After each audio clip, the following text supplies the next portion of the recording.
Sometimes they don't even know what to talk about. And what I do tell them is that all you got to do is be yourself and just communicate. Because if you pretend to be somebody that you're not, in the end, you're going to burn out.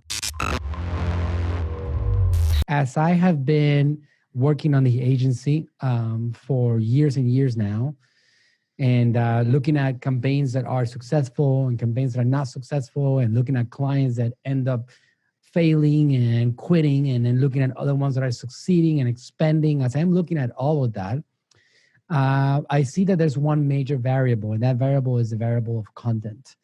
Because all the advertising in the world will not be able to be scaled or get results unless you can actually at the same time produce some content. It doesn't have to be fancy. I do recommend doing more content over lower quantity of quality content, but you still need content, and we need to become content machines, all of us. So I want to give you guys some tools so you guys can become content machines. Now, it really does depend, because you can do content in many different ways, and I can give you a few examples of that. For example, there are personalities like Dr. Berg, like myself, like Grant Cardone, like my dad. They are what we call personal brands. This is very different to a brand, very different. And content-wise, it's two different worlds.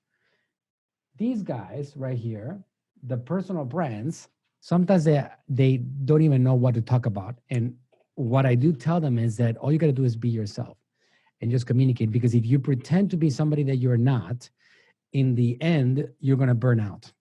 That's what I've seen. If you keep on trying to be somebody that doesn't feel natural to you, you burn out.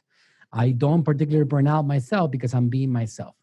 On stage, on seminars, on webinars, I'm always myself. And because of that, I don't particularly ever burn out.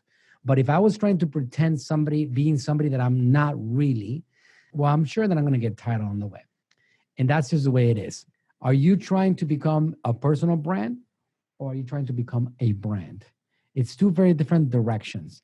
If you don't feel comfortable in front of a camera at all, then you are a brand.